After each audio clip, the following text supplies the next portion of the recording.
നമ്മുടെ കാലിലും മുഖത്തും എല്ലാം നീര് വരിക എന്ന് പറയുന്നത് നമ്മളൊരു ശ്രദ്ധിക്കേണ്ട ഒരു കാര്യമാണോ അല്ലയോ? അതിപ്പോൾ നമുക്ക് വളരെയധികം പ്രധാനപ്പെട്ട ഒരു ടോപ്പിക്കാണ്. ഇപ്പം നമ്മളൊരു 45 വയസ്സുള്ള ഒരാളാണ്, വേറെ അസുഖങ്ങളൊന്നും ഇല്ല. പെട്ടെന്ന് നമ്മൾ നോക്കുമ്പോൾ നമ്മുടെ കാലിൽ രാവിലെ എഴുന്നേൽക്കുമ്പോൾ കണ്ണിന് ചുറ്റും നീരോ അല്ലെങ്കിൽ വൈകുന്നേരം ആകുമ്പോൾ കാലിന് പാദങ്ങളിൽ നീരോ കണ്ടാൽ അത് ശ്രദ്ധിക്കണോ ഇല്ലയോ എന്ന പറ്റിയാണ് ഞാൻ പറയാൻ പോകുന്നത്. അപ്പോൾ എങ്ങനെയാണ് നീര് വരുന്നത്? നമ്മുടെ ശരീരത്തിൽ നീര് വരിക പൊതുവായ രീതിയിൽ പറഞ്ഞാൽ നമ്മുടെ ശരീരത്തിൽ വെള്ളത്തിൻ്റെ അളവ് കൂടുമ്പോഴാണ് ശരീരത്തിൽ നീര് വരുന്നത്. ഇത് എങ്ങനെയെല്ലാം വരാം? ഇത് പലതരം അസുഖങ്ങളിൽ ഇങ്ങനെ നീരായിട്ട് നമുക്ക് വരാം. ശരീരത്തിൽ വെള്ളത്തിൻ്റെ അളവ് കൂടാം, കിഡ്നി രോഗങ്ങൾ വരാം, ഹൃദയ സംബന്ധമായ രോഗങ്ങൾ വരാം, കരൾ രോഗങ്ങൾ വരാം, അതേപോലെ തൈറോയ്ഡ് രോഗങ്ങളിലും നീരായിട്ട് നമുക്ക് അനുഭവപ്പെടാം. എങ്ങനെയാണ് ഈ നീര് വരുന്നത്? എങ്ങനെ ഇതിനെ വേർതിരിക്കാം? അപ്പോൾ നമ്മൾ രാവിലെ ഉറക്കം എഴുന്നേറ്റ് വരുമ്പോൾ കണ്ണിന് ചുറ്റും ചെറിയൊരു നീര് കണ്ടാൽ പൊതുവെ അത് വൃക്ക രോഗത്തിൻ്റെ ലക്ഷണമായിട്ടാണ് പറയുന്നത്. അത് കിഡ്നി ഡിസീസിൻ്റെ ഒരു തുടക്കമായിട്ടാണ് ഇതിനെ പറയുന്നത്. അപ്പോൾ അങ്ങനെ വരുന്നത് കിഡ്നി രോഗത്തെ സൂചിപ്പിക്കുന്ന ഒരു കാര്യം, അതിൻ്റെ ഒരു ഏർലി സൈനായിട്ട് നമുക്ക് എടുക്കാം. ഇനി വൈകുന്നേരം ആകുമ്പോൾ പാദത്തിലൊരു നീര് കാണുകയാണ് ഉണ്ടെങ്കിൽ അത് പൊതുവെ പറഞ്ഞാൽ ഹൃദയ രോഗത്തെ അത് സൂചിപ്പിക്കുന്ന കാര്യമാണ്. കരൾ രോഗങ്ങളിൽ നീര് വരികയാണെങ്കിൽ കാലിലും അതേപോലെ വയറിലും നല്ല നീരായിട്ടാണ് പൊതുവെ ഈ രോഗികൾ വരുന്നത്. തൈറോയ്ഡ് രോഗങ്ങളിലും കാലിൽ നീരായിട്ട് രോഗികൾ വരാം. അപ്പോൾ ഈ അസുഖങ്ങൾ ഏതാണെന്ന് മനസ്സിലാക്കി അതിന് കൃത്യമായ ചികിത്സ എടുത്താലേ നമുക്ക് നീരിനെ നമുക്ക് തരണം ചെയ്യുവാനായിട്ട് സാധിക്കും. അപ്പോൾ കിഡ്നി രോഗത്തെപ്പറ്റി പറഞ്ഞാൽ പൊതുവെ ഈ ആളുകളിൽ തുടക്കത്തെ രോഗലക്ഷണമായിട്ട് മൂത്രത്തിൽ പതയുണ്ടാവുക, കാലിന് ചുറ്റും നീര് വരിക, കൺപോളകൾ നീര് വരിക, ഇങ്ങനൊരവസ്ഥയിലേക്ക് പോകാവുന്നതാണ്. അപ്പോൾ അത് സൂചിപ്പിക്കുന്നത് നമ്മുടെ കിഡ്നിയുടെ അരിപ്പ, അതായത് നമ്മുടെ ഗ്ലോമെറുലാർ ബേസ്മെൻറ്റ് മെംബ്രെയിൻ ചെറിയൊരു തകരാറ് പറ്റുകയും അതിലൂടെ ആൽബുമിൻ ലീക്ക് ചെയ്ത് യൂറിനിലേക്ക് കിടക്കുകയും ആ യൂറിനിൽ ആൽബുമിൻ വരുമ്പോഴാണ് പൊതുവെ മൂത്രത്തിൽ പത കാണുന്നതും കണ്ണിന് ചുറ്റും നീര് കാണുന്നത്. അത് കിഡ്നി രോഗങ്ങളെ തുടക്കത്തിലെ ഒരു രോഗലക്ഷണമായിട്ട് നമുക്കതിനെ എടുക്കാം.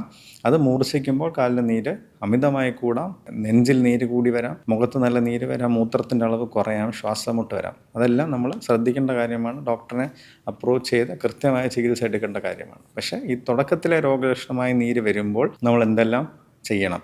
ആ സമയത്താണ് നമ്മൾ അത് ശ്രദ്ധിച്ച് അത് പ്രതിരോധിക്കാനുള്ള കാര്യങ്ങൾ ചെയ്താൽ ചിലപ്പോൾ കിഡ്നി രോഗങ്ങൾ പൂർണ്ണമായും നമുക്കതിനെ മാറ്റുവാനായിട്ടും സാധിക്കാം. അപ്പോൾ ഇങ്ങനെ വരുന്ന അവസ്ഥയിൽ എന്തൊക്കെ കിഡ്നി രോഗങ്ങളിൽ ഇങ്ങനെ വരാമെന്ന് നമ്മൾ ആദ്യം അറിയണം. ഒന്ന്, നെഫ്രോട്ടിക് സിൻഡ്രോം. ചെറിയ കുഞ്ഞുങ്ങൾ നമ്മൾ ശ്രദ്ധിച്ചാൽ ചിലപ്പോൾ ഇങ്ങനെ നീരായിട്ട് പലരും വരാറുണ്ട്. യൂറിനിൽ ആൽബുമിൻ കൂടുതലായിട്ട് പോകുമ്പോൾ അവർക്ക് കുഞ്ഞുങ്ങൾ തന്നെ ഒരു കിഡ്നിയുടെ ഒരു പ്രൈമറി കിഡ്നി ഡിസീസാണ് അത് നെഫ്രോട്ടിക് സിൻഡ്രോം എന്ന് പറയുന്നത്. കിഡ്നിയുടെ GBM ഗ്ലോബുലർ ബേസ് മെംബ്രെയിന് വരുന്നൊരു അസുഖമാണ്.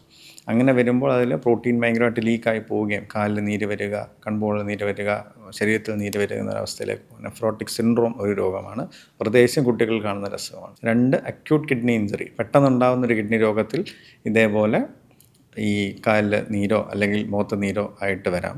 കിഡ്നി ഡാമേജ് തുടങ്ങുന്നൊരവസ്ഥയിലോട്ട് വരാം. അതിൽ ക്രോണിക് കിഡ്നി ഡിസീസ്, പല രോഗങ്ങളാൽ ബാധിതരാകുന്നവർ കിഡ്നി രോഗങ്ങളിലേക്ക് പോകുമ്പോൾ, പ്രത്യേകിച്ച് പ്രമേഹമോ അല്ലെങ്കിൽ രക്തസമ്മർദ്ദമോ കൂടി കിഡ്നി രോഗങ്ങളിലേക്ക് പോകുന്ന ആളുകളിലും ഇതേപോലെ നീരായിട്ട് വരാവുന്നതാണ്. അതേപോലെ ഡയാലിസിസ് ചെയ്യുന്ന രോഗികളിലും മൂത്രത്തിൻ്റെ അളവ് കുറവാകുന്നത് കൊണ്ട് അവർക്കും ഈ നീര് അനുഭവപ്പെടാവുന്നതാണ്. അപ്പോൾ ഇന്ന കിഡ്നി രോഗങ്ങൾ ഈ നീര് അനുഭവപ്പെടാം. അപ്പോൾ അത് നമ്മൾ ശ്രദ്ധിക്കണം.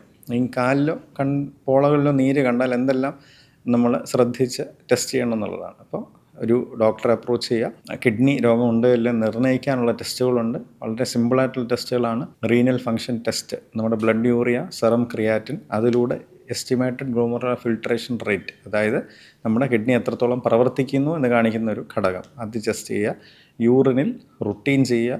യൂറിൻ ആൽബുമിൻ ക്രിയാറ്റിൻ റേഷ്യോ ചെയ്യുക.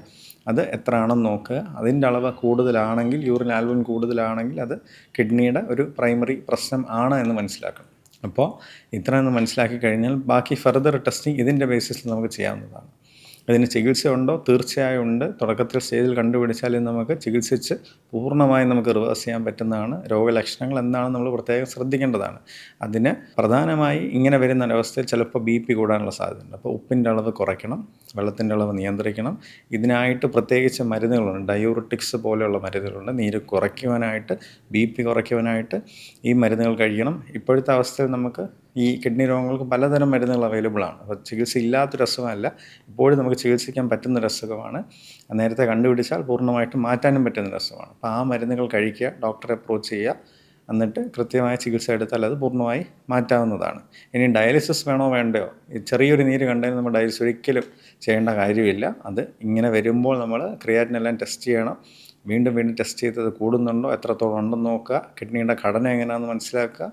അതിന് ശേഷം മാത്രമേ, തീരെ പറ്റുന്നില്ല, മരുന്ന് കഴിച്ചിട്ടും നീര് കുറയുന്നില്ല എന്നൊരവസ്ഥയിൽ മാത്രമേ നമ്മൾ മറ്റതിനെ പറ്റിയെല്ലാം ചിന്തിക്കേണ്ട ഒരു കാര്യമുള്ളൂ. അല്ലാതെ നമ്മൾ അതിനെപ്പറ്റി ഒന്നും ചിന്തിക്കേണ്ട കാര്യമില്ല. അത് കൃത്യമായി പ്രതിരോധിക്കേണ്ട ഒരു സ്റ്റേജ് മാത്രമേ കാണൂ. അത് നമ്മൾ ശ്രദ്ധിക്കേണ്ട അവസ്ഥ മാത്രമേ ഉള്ളൂ. അപ്പോൾ അങ്ങനെ ശരീരത്തിൽ നീര് വന്നാൽ ഏത് തരം രോഗമാണെന്ന് മനസ്സിലാക്കുക. ഇനി കിഡ്നി രോഗമാണെന്നുണ്ടെങ്കിൽ അതിനെ പ്രതിരോധിക്കുക, അത് ടെസ്റ്റ് ചെയ്ത് കണ്ടുപിടിക്കുക എന്നുള്ളത് നമ്മുടെ പ്രധാനപ്പെട്ട ലക്ഷ്യമായിരിക്കണം.